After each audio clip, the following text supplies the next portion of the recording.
3, 2, 1.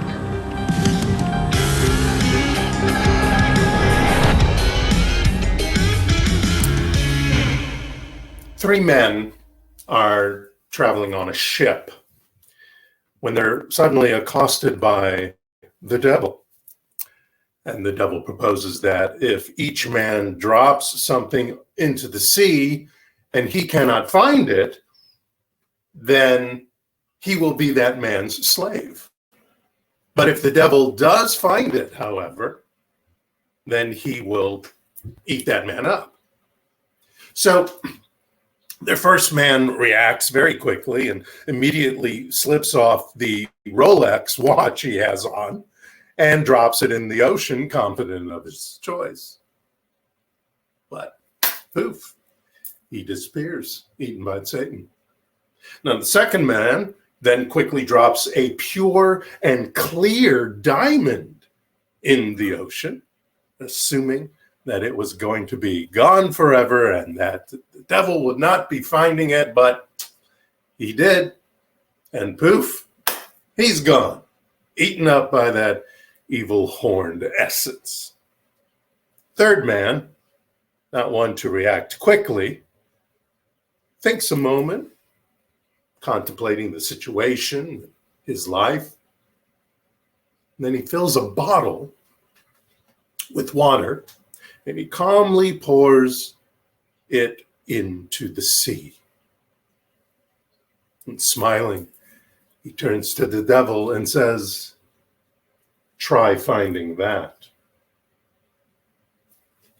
Do you ever wish you would have responded versus reacted to a situation, comment, or condition? Been able to take back the snark or the yell or the cursing, or even worse, that sometimes occurs when we react? Some people think that the words react and respond are synonyms, but to me, they're pretty much antonyms. They're opposite of each other. When I react to something, it's instantaneous, usually without thought. It's driven by some lingering bias, usually, fueled by some defense mechanism I have stored in me, projecting old stories or insecurities full of blame, taking it out on the other person, usually, or there's some unconscious survival theme going on in my head. And I use words and actions that I eventually, if not quickly, well, I wish I'd never said them. Sometimes reactions usually come from a short-sighted, sometimes aggressive and out of control impulse. We might freeze, flinch, feel like running away, at least mentally, and even want to physically fight someone. That's a reaction. And that's where that whole fight-flight reaction idea comes from, that whole cortisol streaming through your body, making you react and not think. Stress is usually high. You might shake or sweat. Your hackles are up. And sometimes it's just in a little conversation. Sometimes it's not even in a conversation that's a big deal. But we get triggered sometimes by the conversation to expose things that we're in denial about, or things we've repressed or regressed from, stuff that we've put away and maybe rationalized over our lives. It's like does this ever happen to you when your boss maybe yells at you, but you don't yell back, you get a little victim-y, you cower a little bit because it's your boss maybe. But then you get home and your partner says hi and you take it out all on them, yelling at them, maybe saying something stupid.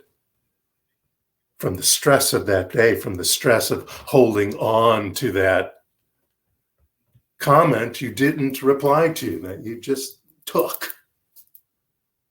You may blurt something out sometimes because you've intellectualized or compartmentalized a past hurt, And it's just sitting there waiting to get triggered. Reacting can be a dangerous answer to a situation. I want to read you a quote by Viktor Frankl. He said, "Between stimulus and response, there is a space. And in that space is our power to choose our response. In our response lies our growth and our freedom." In our response lies our growth and our freedom. Now, responding, on the other hand, that's a conscious, intentional, purposeful answer to what's going on, to the question, to the situation, to the experience, where we utilize our mindfulness skills before we speak, before we act. Here, we're able to get beyond the emotion and get into the information. It's more like producing a calm, value-centered, and connected solution to the situation. It's important to acknowledge that there is a skill to this that requires repeated practice, so that we don't ever, or we at least are least likely to react. And it's okay that it requires practice. So what? Our journey in these bodies are an adventure, and we should take it as an adventure and be okay in the journey, knowing that we are working on it, knowing that we are bringing forth our authenticity, as Perpetua was talking about, our authenticity into this moment, into this experience. Now, it's not always possible to respond, especially when it's a stressful situation and they're really popping your triggers. It's hard. It's hard to not react. But that's when authenticity pops in, really. That's when our true selves really pop in, when we know that we are being mindful about our life, when we are participating in our life, not just doing it. If you feel threatened or hurt, your brain and body sometimes have what I call an natural reaction, coming from your stories and your perspectives and your opinions, your beliefs. Really comes down to your beliefs, those triggers. Those may be more deeper beliefs that you are unconscious about, because they're hiding for all those reasons I talked about before. But they are in your belief system. They are part of your perspective, and that's why they blurt out.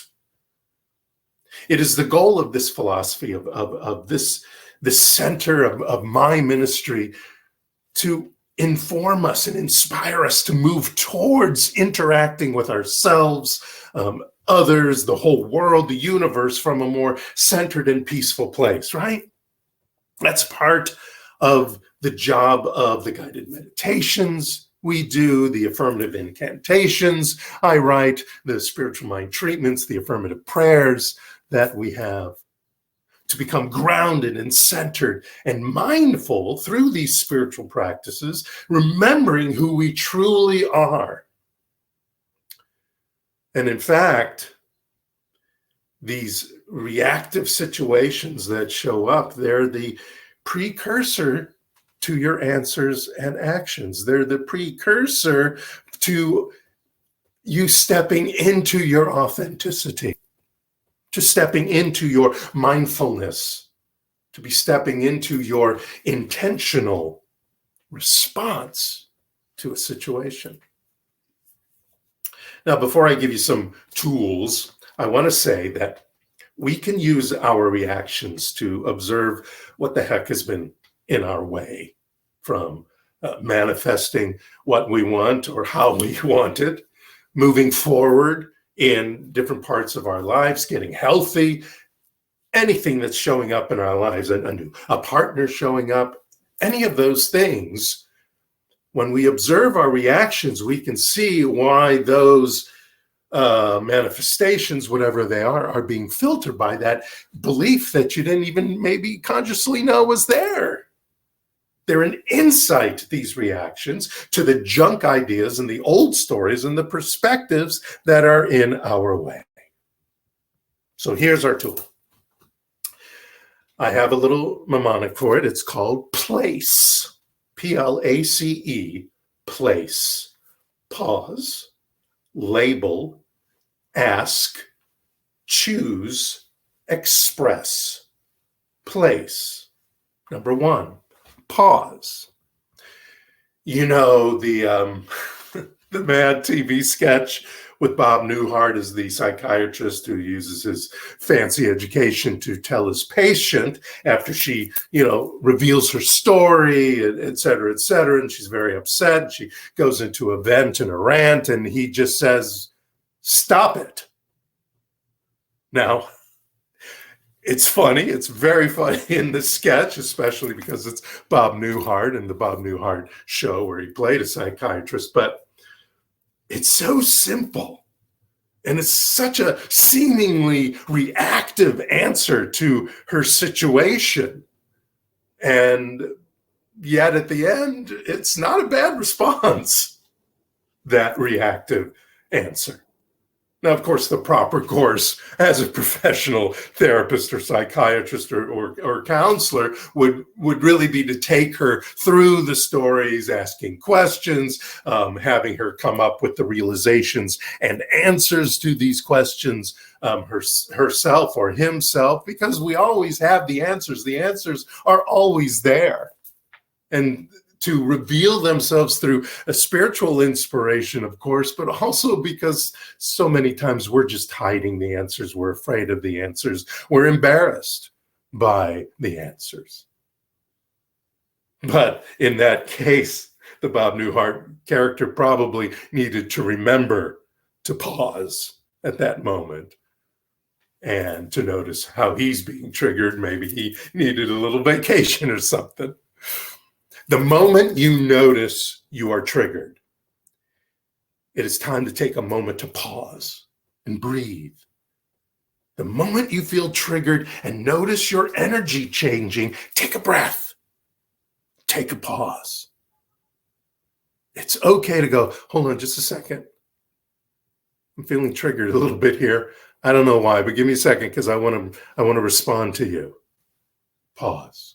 Number two, label, label your emotion. So name it. What are you feeling? What are you feeling? Think about it. What am I feeling right now? Is it anger, frustration, sadness, grief? Identifying how we feel helps us process our emotions. It's our emotions, not our feelings, our emotions that are getting in the way. These old stories are getting in the way. Name it. Name that story. Oh, this is why I'm getting triggered. Which leads me directly to number 3A. Ask yourself why. You've paused. You've labeled. Now ask yourself why. Why was I triggered? What was it that triggered me? What did they say? What word was it? What facial expression was it that triggered me? This can bring awareness to, or an awakening, you might say, to what's under the surface for you. It might not be what the person said that upset you, but that it was some sort of reminder, thus the trigger of a different memory that sparks an emotion in you. I get them. I've had to apologize many times. Turn around and go, sorry, I was triggered. My stuff, not yours. Perhaps it was just maybe you were just more sensitive that day. I've had those days. Maybe not feeling well, having a bad day from your boss yelling at you that morning or something. There are reasons that these reactions pop up, but when you identify them and when you ask yourself what they are, your authentic self comes through. So how can What is the best way you can best communicate that will serve the best for all involved in this moment? That's a question you can ask yourself. Now, I know you're saying, really, in the middle of a conversation, I'm going to stop and say, what is the best way for me to communicate that will serve the best for all involved in this moment? Well, the first few times it may take you a few seconds. You may look like how, a lot of times that President Obama was like that. He's very thoughtful. People think that is that is more of a plan. Like, this is what I'll say because I know this will, more like a lie in a way. But it's not. No, he's thinking carefully about the best way to put the answer into the equation. Number 4, choose a mindful response. Now, this is the big one. Consider the labeled emotions and discover the trigger before you choose what's important to share about your experience. You choose what to communicate that is connected to the situation at hand, not your old stories, the things you have been deflecting, the stuff that's you've compartmentalized, all that stuff, all that junk thinking from past old stories. The response is not harmful or unproductive. A response is thoughtful and authentic to the situation. And number 5 is express, E. When we think big picture, when we put the situation in context, when we blend logic with our emotions and balance those immediate emotional responses with thoughts and facts to fill in the blanks, when we recognize our choices and then we create this kind of 20/20 vision that's even better than hindsight, because we don't want to get in hindsight. That means it's already happened and we're thinking about it later. And now we're probably getting into shame, blame, guilt stuff. We don't want to get there. We want to have 20/20 vision right now, or an imagined 20/20 vision if you want, to determine our best response to the current situation, what we're talking about now. I don't need you to go fly off when we're talking about lettuce to some situation from your childhood or what happened at work today. We answer with thought rather than emotion, care versus the haphazard thinking or reaction, mindfulness instead of fear. Fear is what usually is popping up. And love. We do it with love, not hate or anger. Even that hate or anger is still brewing because of that trigger, what that trigger reminds you of. Rajneesh wrote this. He said, "The man who is asleep reacts. He knows nothing of action, and reaction is a binding. It binds you into new prisons, new chains. Response is out of freedom. Hence, it brings more freedom. Reaction is out of the past. You act according to your memories, built in by your experiences, conditionings. You react not to the present, not in the present. You don't reflect the real situation as it is. You go on interpreting it according to your past experiences. The person who is awake is like a mirror. He reflects that which is the case. He is awake. She is awake. They are awake. Like a mirror, like a reflection. Like how manifestation works. It's a reflection of our beliefs. Our best prayers, our most powerful meditations, and our greatest manifestations come from an absence of fear, an absence of chaos, an absence of desperation and destructive emotions. When we are in chaos, That is not the way to start a spiritual mind treatment. That is not a way to start a meditation. It may be the beginning of one, but once you feel that chaos still going, then that's what you pray for. Removing the chaos, being calm enough to step in to your prayer, your meditation. Let us take away our old stories from the conversations with ourselves, with others, and of course, ultimately with spirit, with the universe, and replace them with thoughtful intentions full of purpose and feeling and awakening and the energy of fulfillment. So that when we are responding to a situation, responding to someone in a conversation, we are vibrating at the speed of the divine. When we vibrate at the speed of the divine, that is what is informing us. That is when our authentic self shows up in that situation. We want to move the energy of our conversations with our love of life and the light of the divine that is within each and every one of us.